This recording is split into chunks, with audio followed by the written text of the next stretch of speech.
Probability का ये सवाल ये आया था जेईई एडवांस 2020 और पेपर सेकंड का क्वेश्चन है, इंटीजर टाइप क्वेश्चन है और मोस्ट एक्सपेक्टेड क्वेश्चन है जेईई मेंस 2024 के लिए, इसलिए मैंने यहाँ पे इसको लिया है।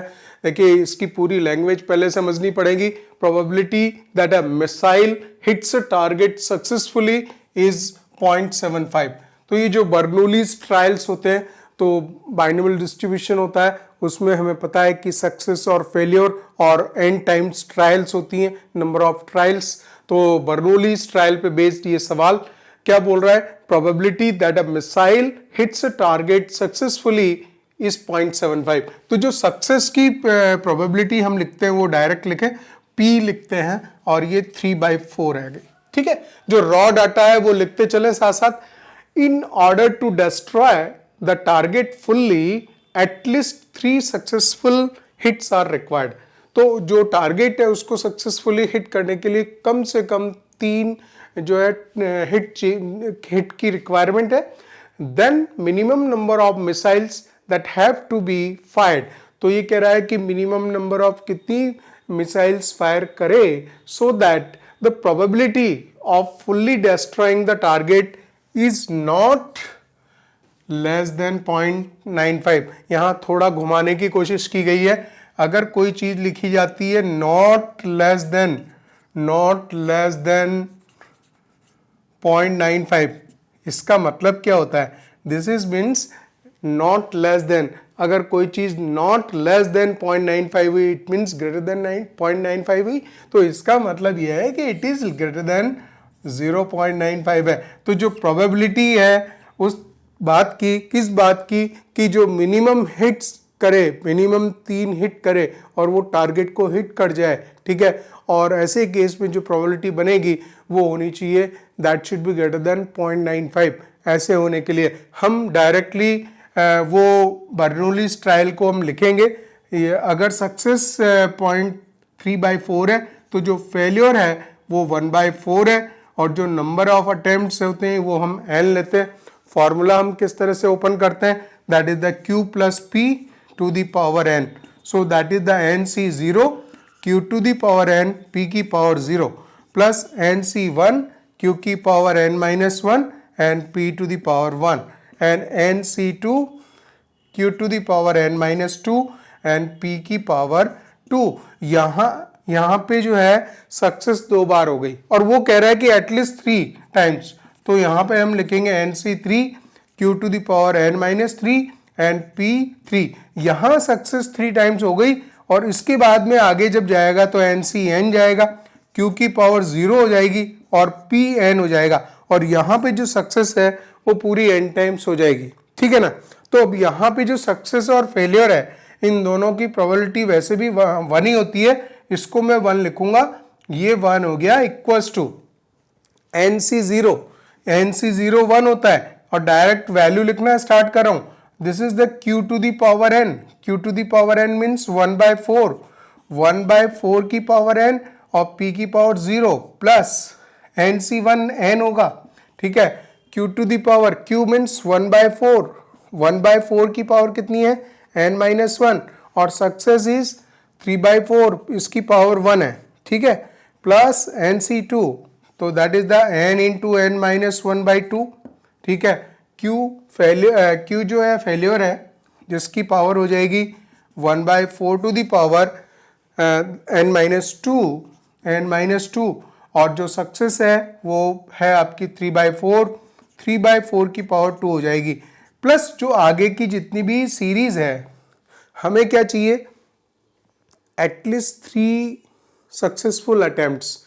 तो यहाँ पे जो था, यहाँ पे ये टोटल फेलियर, ये था फेलियर, ये 100% फेलियर था, एक भी सक्सेस नहीं थी। यहाँ पे 1 सक्सेस थी, यहाँ 2 सक्सेस थी और इसके आगे जो है 3 सक्सेस आनी स्टार्ट हुई, ये 3 या 3 से ज़्यादा सक्सेस स्टार्ट हुई।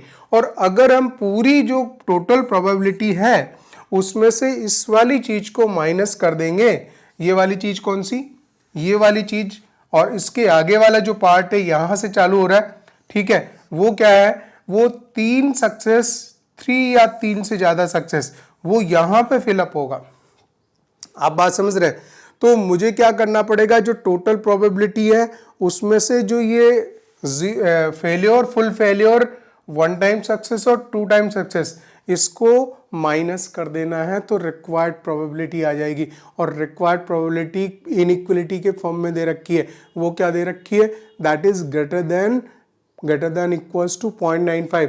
दैट शुड बी, ये बस यहीं पे बात समझने की है कि जो वो मिनिमम हिट करेगा number of missiles that have to be fired so that probability of fully destroying the target is not less than 0.95। हमने इस बात को थोड़ा सा क्लियर कर लिया है, that should be greater than 0.95। अब मैं इस बात को लिखता हूं ध्यान से, है ना, यहां पे लिखना पड़ेगा 1 और इस वाली चीज को उधर माइनस करना पड़ेगा किसको, ये वाले पोर्शन को पूरे को। तो ये है आपका 1/4 की पावर n। तो इसको और थोड़ा थोड़ा क्लियर करते हुए लिखें, 4 टू द पावर n आ रहा है plus n upon 4 to the power n minus 1 आ रहा है इंटू 3/4 आ रहा है, ठीक है, plus this is n into n minus 1/2 आ रहा है, और आएगा 1 upon 4 to the power n minus 2 into 3 square that is 9 और 4 स्क्वायर, ठीक है। ये वाली चीज को मैं माइनस करूंगा, इन तीनों को माइनस करूंगा तो रिक्वायर्ड प्रोबेबिलिटी आएगी। और उस रिक्वायर्ड प्रोबेबिलिटी के लिए क्या बोला हुआ है उसने, that should be greater than equals to 0.95। तो वो हम उठा के यहां लिख देंगे। ये वाला जो पोर्शन है यही रिक्वायर्ड प्रोबेबिलिटी बना रहा है। This is the required probability. बोले ये क्या है, ये 3 सक्सेस है, 4 सक्सेस है और लास्ट में चले गई अप टू n सक्सेस तक था, ठीक है ना, वही रिक्वायर्ड प्रोबेबिलिटी थी। और ये वाला पोर्शन इसमें से माइनस हो गया तो ये रिक्वायर्ड प्रोबेबिलिटी है। अब इसकी कंडीशन क्या आ गई, इसकी कंडीशन आएगी that should be greater than equals to 0.95। तो वो मैं लिख देता हूं, दैट इज इक्वल्स टू 0.95, ठीक है। हमने इक्वेशन पूरी सेट कर दी है। अब जो मेन काम है वो ये है कि बस इसको सिंप्लीफाई करना। अभी ये काम पूरा नहीं हुआ क्योंकि ये जो कंडीशन है ये तो हम लिख चुके। चलिए हमें जिस पे वर्कआउट करना है, n की वैल्यू निकालनी है। ये इंटीजर टाइप क्वेश्चन था, तो n मीन्स वो कितने, इसने पूछ रहा है कि कितने नंबर ऑफ हिट्स होंगे पॉसिबल, जबकि जो ये जो रिक्वायर्ड कंडीशन दे रखी है इसने वो फुलफिल होगी, ठीक है ना। तो वो है आपका 1 minus 1 upon 4 to the power n आ रहा है और माइनस आएगा 3n upon 4 to the power, ये भी n हो जाएगा, 4 टू द पावर n हो जाएगा, माइनस का n स्क्वायर माइनस n/2 में लिखता हूँ, थोड़ा थोड़ा सॉल्व कर देता हूँ, इंटू 9 अपॉन ये 4 की पावर n माइनस 2 है, 4 स्क्वायर है तो ये भी 4 की पावर n बन रहा है, that is greater than equals to 0.95 बन रहा है, ठीक है। इस चीज को हम सॉल्व करते जाते हैं और आगे देखिएगा कि इंटरेस्टिंग सिचुएशन है कि कैसे ये सिंप्लीफाई होगा, ठीक है। 1 में से अगर ये 0.95 आएगा तो 0.05 बनेगा, ठीक है, और minus 1 upon 4 to the power n आ रहा है। अगर मैं लिखूं इसको 3n upon 4 to the power n minus का, this is 3n square, 9n square, right, 9n square upon 2 and 4 to the power n, ठीक है। ये माइनस माइनस प्लस बनाएगा, माइनस माइनस प्लस बनाएगा, 9n अपॉन ये सारे इनके साथ आएंगे, 2 into 4 to the power n आएगा, दिस इज 9n, ठीक है, ये चीजें आएंगी and this is greater than equal to 0। उसको हम 1 के साथ में 0.95 माइनस किया तो क्या मैं इसको 1/20 लिख दूं क्या, 5/100, तो 1/20 है, दिस इज 1/20, वो भी लिख सकते हैं। और इस चीज को हमें और सिंप्लीफाई करना पड़ेगा क्योंकि 4 टू द पावर n से जैसे ही मल्टीप्लाई करेंगे तो देखिए क्या कंडीशन आएगी, this is 4 to the power n से मल्टीप्लाई करें, 2 से भी कर दें, ठीक है, एक 2 से कर दें, 2 into 4 to the power n से कर दें, ठीक है। तो उससे पहले एक और चीज़ देखो, 9n है, 9n 9/2 है और ये है तो आपका इतना नंबर है ना, तो ये भी सिंप्लीफाई होगा, राइट है। 9n and 2 times of 4 to the power n minus 3n upon 4 to the power n है। तो अगर एलसीएम ले, मैं इस नंबर को भी थोड़ा सॉल्व करना चाह रहा हूँ, ठीक है, बाकी की तो अलग कंडीशंस है, तो इन दोनों को ले लेते हैं। 2 into 4 to the power n लेंगे, 9n आएगा, माइनस का 2 6n आएगा, ठीक है। So this is 3n/2 4 to the power n। तो ये दोनों नंबर्स को हमने क्लियर कर दिया, ये वाला और ये वाला। तो 1/20 माइनस 1/4n लिखेंगे और minus 9n square upon 2 into 4 to the power n लिखेंगे। ये दोनों क्लियर हो गए, ये प्लस का था, ये प्लस का था, ये माइनस का था, ठीक है ना। तो इस जगह हम एक प्लस का नंबर लिख रहे हैं, this is 3n upon 2 into 4 to the power n is greater than equal to 0। Point clear है, ठीक है। अब एक और काम करें कि इसमें जो है हम 2 into 4 to the power n से मल्टीप्लाई करें, थोड़ा सा कॉम्प्लिकेटेड आता है यहाँ पे कंडीशन जो ऐसी आती है कि अभी जो है हमें हिट एंड ट्रायल मेथड पे जाना पड़ेगा, क्योंकि ये इक्वेशन ऐसी बनेगी जो डायरेक्ट सॉल्व नहीं होती है, ठीक है। तो उसको जो है दूसरी तरह से सॉल्व करेंगे। चलिए 2 into 4 to the power n से मल्टीप्लाई करता हूँ मैं, तो 1/20 है और इसको मल्टीप्लाई किया 2 into 4 to the power n से, ये आ जाएगा यहाँ पे माइनस का 2, यहाँ 2 आ जाएगा, 2 into 4 to the power n से मल्टीप्लाई हुआ है, माइनस का 9n स्क्वायर आ जाएगा और यहाँ पे प्लस का 3n आ जाएगा, this is greater than equal to 0 आएगा, राइट। अच्छा 4 टू द पावर n/20, इसको मैं उधर ले जाता हूँ, इन सब नंबर्स को यहाँ रखता हूँ मैं। 9n स्क्वायर आ रहा है, प्लस का 3n आ रहा है, माइनस 2 आ रहा है, ये नंबर भी जब इधर जाएगा तो माइनस का ही होने वाला है, माइनस का 4 टू द पावर n/10 लिख दूँ सिंप्लीफाई करके, ठीक है। यहाँ तक की बात सही है।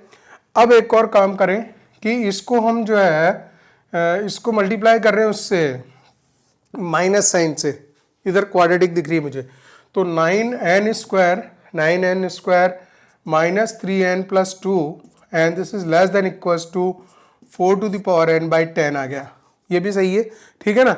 अब कंडीशन हमारे पास क्लियर हो चुकी, इससे ज़्यादा इसको मतलब सिंप्लीफाई नहीं किया जा सकता। इस कंडीशन में ही हमें एक चीज़ देखनी पड़ेगी, क्योंकि ये फुल क्वाड्रेटिक भी नहीं है, यहाँ पे एक्सपोनेंशियल फंक्शन भी आ गया, 4 टू द पावर n भी आ गया, तो इसमें n की वैल्यूज को रख के देखना पड़ेगा कि कौन सी वैल्यू इसको सेटिस्फाई करती है, कंडीशन को सेटिस्फाई करती है। तो वो मीन्स वो मिनिमम रिक्वायरमेंट चाह रहा ना, तो हम n की मैक्सिमम वैल्यू निकाल लें जिससे कि वो कंडीशन को हमेशा सेटिस्फाई करे, ठीक है। अगर कुछ वैल्यूज में रखूं, सपोज करो n में 3 वगैरह रखता हूं, पहले 3 से, क्योंकि मिनिमम 3 टारगेट रिक्वायर्ड थी, ठीक है ना। चलिए 4 रख लेते हैं, क्योंकि 3 तो है ही है, तो हम 4 पे स्टार्ट करें, है ना। तो 3 इंटू 9 इंटू 16 आएगा, माइनस का 3 4 जा 12 plus 2 less than, this is 4 to the power 4/10, ठीक है ना। 4 16 216 256 आएगा, 256/10, ठीक है। और ये जो नंबर बन रहा है, ये 9 into 16 minus 10 is less than, this is 256